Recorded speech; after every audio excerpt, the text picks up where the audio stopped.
ہم اس بات کا عہد کرتے ہیں یہ پاکستان ہماری ماں ہے، اپنی ماں سے زیادہ اس پاک سرزمین کے وفادار رہیں گے۔ اور اس کے بعد قائد اعظم بیرسٹر محمد علی جناح نے جو باتیں کی تھی، میرے بڑے بھائی تارڑ صاحب بیٹھے ہیں، لاء میں میرے سینئر ہیں، قابل احترام ہیں، اگر ہم ان کی گفتگو پہ جاتے، ان کے فرمودات پہ جاتے، یقین کیجئے پاکستان آج سپر پاور ہوتا، اور یہ بنے گا، اور یہ بنے گا جس طرح صوفی محمد برکت علی صاحب فرمایا کرتے تھے۔ وہ کہتے تھے تمہیں جنگل میں تنکے چنتا ایک ملنگ یاد آئے گا، جب وہ کہا کرتا تھا ایک وقت آئے گا کہ دنیا کے فیصلے پاکستان اور اسلام آباد کی ہاں اور نہ میں ہوں گے، لیکن اس کے لیے ہمیں کھڑا ہونا ہوگا، مضبوط ہونا ہوگا۔ اس آدمی نے کہا تھا جناح صاحب نے کہ مسلمان مصیبت میں گھبرایا نہیں کرتا، تو پھر انہوں نے آپ کو آگے کی ڈائریکشن بھی دی، حکومت کیسے کرنی ہے، فائنانس کیسے چلانا ہے، لا منسٹری کا کیا کام ہے، بیوروکریسی نے کیا کرنا ہے، آرمڈ فورسز نے، جس کو ہم اسٹیبلشمنٹ کہتے ہیں، آرمڈ فورسز نے کیا کرنا ہے، سیاستدانوں نے کیا کرنا ہے۔ میں مقدمہ جمہوریت میں آگے بڑھنے سے پہلے بجٹ 2024 پہ ایک بات کرتا ہوں، جو بھی حکومت آتی ہے جو کرنے والا کام ہے وہ اس کی طرف ہم نہیں جاتے، ہم کہیں گے برا بجٹ ہے، یہ کہیں گے اچھا بجٹ ہے، لیکن اس آدمی نے 1948 میں یہ بات کی تھی، اسٹیٹ بینک آف پاکستان کو سپیچ کرتے ہوئے، کہا تھا، اور یہ بات پاکستان کی فائنانس منسٹری 75 سال سے اپنے ویب سائٹ پہ، اپنے سینٹرل آفس میں، جب Asad Umar minister for finance ہوا کرتے تھے، ہم جب جاتے تھے میں دیکھتا تھا وہاں بڑا بڑا لکھا ہے، ہمایوں صاحب، اورنگزیب صاحب، بڑا بڑا لکھا ہوا ہے۔ قائد اعظم نے سن 48 میں فرمایا، مفہوم ہے تقریباً، الفاظ ایسے ہی ہیں تقریباً، کہ I shall watch، state bank کو کہہ رہے ہیں کہ I shall watch with keenness the work of your research organization in devising the banking principle according to Islamic banking system، ایسا ہی ہے۔ اور اس میں وہ یہ بھی کہتے ہیں Honorable Finance Minister صاحب کہ the Western economic system has given the world nothing but 2 world wars۔ تو انہوں نے ہمیں راستہ کیا دیا؟ راستہ یہ دیا کہ آؤ دنیا کو ربا فری، سود سے پاک معیشت دیں۔ مسلمانوں نے ہند نے جب پاکستان بنایا تھا لا الہ الا اللہ محمد رسول اللہ کے نام پہ، تو ہم نے دنیا کو جب ایک نئی ریاست دی، اللہ رسول کے نام پہ پہلی ریاست ہے اور شاید آخری ریاست، تو وہاں ہم نے دنیا کو اپنا اکنامک سسٹم دینا تھا۔ ہاں مشکل ہے، اور جیسا مشکل ہے، لیکن سفر، وہ جو نیلسن منڈیلا نے کہا تھا نا کہ journey of 1000 miles starts with a single step، let's take that step today from the National Assembly of Pakistan, my learned brothers and sisters۔ I'll try to be brief جی۔ اور honourable finance minister صاحب بھی بیٹھے ہیں، اور میں نے ان کو request بھی کی تھی اسپیچ سے پہلے کہ آپ اگر ہوں گے تو ایک میسج قائد کا میں آپ کو دوں گا۔ ظاہر ہے ملک کی فائنینشیل جو نقصان ہے اس کے ذمہ دار آپ تو نہیں، آپ تو اب آئے ہیں، لیکن ہم سب کا بوجھ ہے جسے ہم نے اٹھانا ہے۔ اعوذ باللہ من الشیطان الرجیم، بسم اللہ الرحمن الرحیم، اللہم صلی وسلم وبارک علی سیدنا محمد وعلی آل محمد۔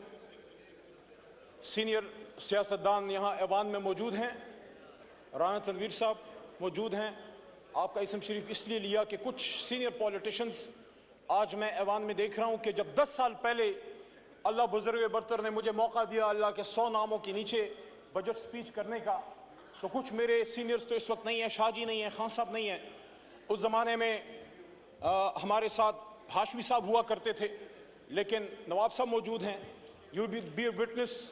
اگر آپ کو میں 10 سال پیچھے لے جاؤں تو انہی اللہ کے 100 ناموں کے نیچے میں نے کچھ باتیں کی تھی، اور میں 10 منٹ کے اندر اس کو، اور میری بات آج کسی جماعت کی نہیں، دوبارہ میں یہ بات کر رہا ہوں، مقدمہ جمہوریت رکھنا چاہتا ہوں اس ایوان اللہ کے 100 ناموں کے نیچے، ان کے سامنے جو اس ملک کے اصل وارث ہیں 25 کروڑ عوام۔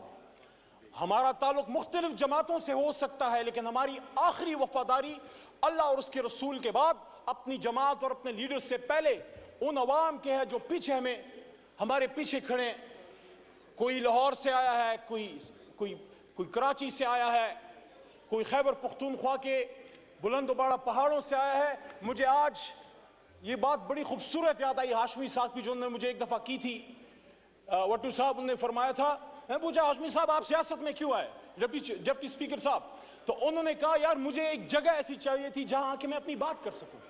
تو میری درخواست ہے تمام ایوان کے معزز لوگوں سے، دوستوں سے، بھائیوں سے، بہنوں سے، اپنی بات کیجئے، دوسرے کی سنیے، اور ہم گالی سے نہیں بلکہ دلیل سے جواب دیں. وہاں سے بھی ایک غلطی ہوئی، ہماری طرف سے بھی ہوئی، میں کسی کا نام نہیں لیتا، میں سمجھتا ہوں دونوں نہیں ہونے چاہیے تھے. ہمیں اس ایوان کو ایک ایسا ایوان بنانا ہے جناب ڈپٹی اسپیکر صاحب کہ جس کے ہمارے بچے نوجوان ہمیں فالو کرتے ہیں، ہم ان کے لیے لیڈرز ہیں. ہر باپ ہر ماں اب کم از کم اپنی بیٹا یا بیٹی کا لیڈر ضرور ہوتا ہے. جو درد آج وسیم صاحب آپ نے بیان کیا، پچھلی اسمبلی میں نے یہ بات کی تھی، ہم سب پاکستانی ہیں، پشتون ہم نے ووٹ کی طاقت سے بنایا، پنجابیوں نے قربانی دی، سندھی بلوچ سب نے.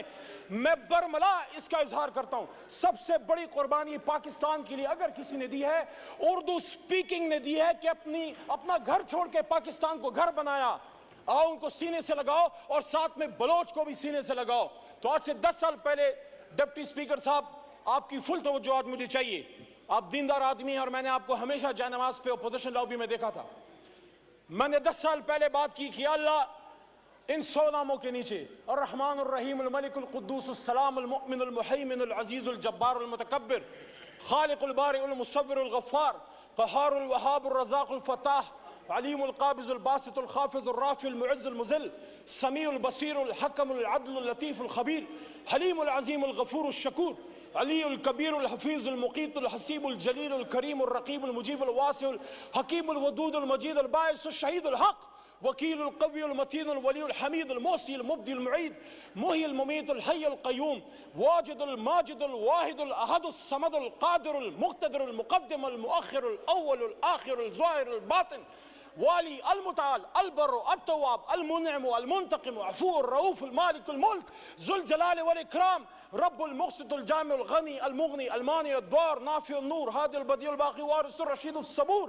اللہ کے 100 ناموں کے نیچے ہم سب اس بات کا عہد کرتے ہیں، آپ ہو یا ہم ہو، ہم اس بات کا عہد کرتے ہیں یہ پاکستان ہماری ماں ہے، اپنی ماں سے زیادہ اس پاک سرزمین کے وفادار رہیں گے.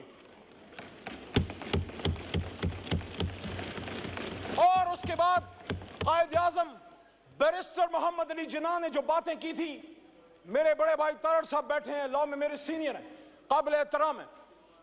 اگر ہم ان کی گفتگو پہ جاتے، ان کے فرمودات پہ جاتے، یقین کیجئے پاکستان آج سپر پاور ہوتا. اور یہ بنے گا، اور یہ بنے گا جس طرح صوفی محمد برکت علی صاحب فرمایا کرتے تھے.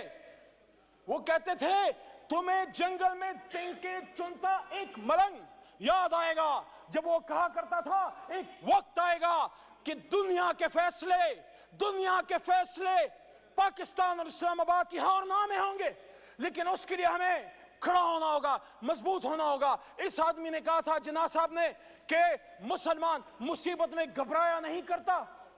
تو پھر انہوں نے آپ کو آگے کی ڈائریکشن بھی دی، حکومت کیسے کرنی ہے، فائنانس کیسے چلانا ہے، لا منسٹری کا کیا کام ہے، بیوروکریسی نے کیا کرنا ہے، آرمڈ فورسز نے جس کو ہم اسٹیبلشمنٹ کہتے ہیں، آرمڈ فورسز نے کیا کرنا ہے، سیاستدانوں نے کیا کرنا ہے.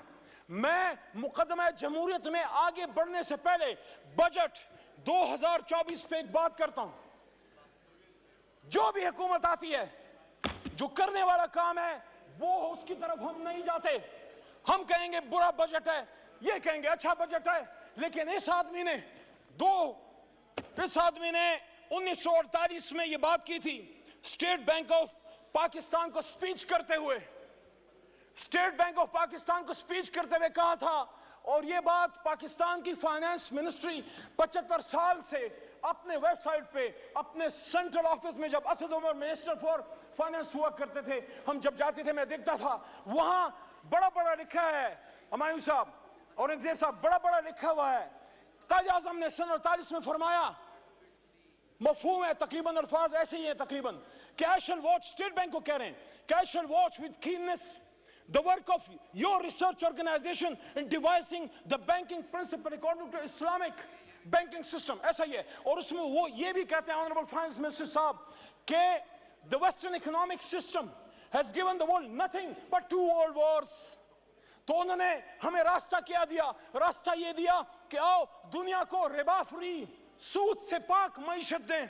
مسلمانوں نے ہند نے جب پاکستان بنایا تھا لا الہ الا اللہ محمد رسول اللہ کے نام پہ, تو ہم نے دنیا کو جب ایک نئی ریاست دی, اللہ رسول کے نام پہ پہلی ریاست ہے اور شاید آخری ریاست, تو وہاں ہم نے دنیا کو اپنا اکنامک سسٹم دینا تھا. ہاں مشکل ہے اور جیسا مشکل ہے, لیکن سفر, وہ جو نیلسن منڈیلا نے کہا تھا نا کہ journey of 1000 miles starts with a single step, let's take that step today from the National Assembly of Pakistan, my learned brothers and sisters.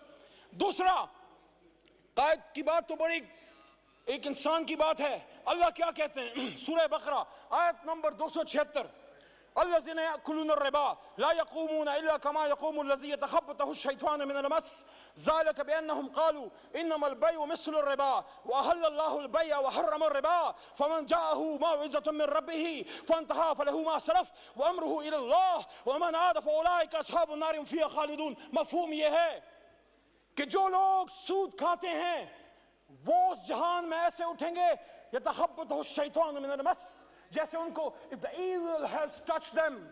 اور پھر آگے کیا کہتا ہے اللہ تعالیٰ, اللہ آگے آیت نمبر 276 میں کہتا ہے يمحق الله الربا ويربي الصدقات والله لا يحب كل كفار نثيم. اللہ ربا کو ختم کرتا ہے, سود کو ختم کرتا ہے, اور اللہ صدقات کو بڑھاتا ہے. اور آگے پھر اللہ کریم کیا فرماتے ہیں, یا ایھا الذین آمنوا اتقوا اللہ وذروا ما بقی الربا ان کنتم مؤمنین. اے ایمان والو, اگر اللہ سے ڈرتے ہو تو ربا کو چھوڑ دو, سود کو چھوڑ دو. سارے بجٹ پھر آپ کی ملک و قوم کی ترقی کے بجٹ ہوں گے, چاہے نون بنائے, پیپل پارٹی بنائے یا ہم خان صاحب بنائیں. اور آگے اللہ کیا کہتے ہیں, یہ بڑی سخت آیت ہے. ڈپٹی اسپیکر صاحب مجھ میں جرت نہیں, آپ خود شاہ صاحب آپ خود صاحب تصوف خاندان سے تعلق رکھتے ہیں, آپ میں بھی ہمت نہیں, ہم میں کسی میں ہمت نہیں. اللہ کہتے ہیں یا ایھا الذین آمنوا اتقوا اللہ وذروا ما بقی الربا ان کنتم مؤمنین فإن لم تفعلوا فاذنوا بحرب من اللہ ورسولہ وإن تبتم فلکم رؤوس اموالکم ولا تظلمون ولا تظلمون. اور جو کوئی سود کرے گا, جو کوئی سود کرے گا وہ اللہ رسول سے جنگ کرتا ہے. ہم میں ہمت ہے, ہم میں ہمت اللہ رسول سے جنگ کرنے کی. 75 سال سے جنگ کر رہے ہیں, پھر کہہ رہے غربت کیوں ہے. میری بہن نے باتیں کی, شازیہ مری صاحبہ نے, میں ان کے بات کو سپورٹ کرتا ہوں. ایک ریاست اسلام, ریاست پاکستان ایک اسلامی ریاست میں صلاحیت ہونی چاہیے to take along the underprivileged people with you, the impoverished people with you, those people who need our support. ہر کوئی تو پیروں پہ کھڑا نہیں ہے, ہم نے ان کو اٹھانا ہے, سینے سے لگانا ہے. وہ مائیں جن کے بچے شہید ہو گئے, وہ بچے جو یتیم ہیں, وہ وڈوز, what about them, ان کے لیے اس ریاست میں سینہ کھولنا ہے.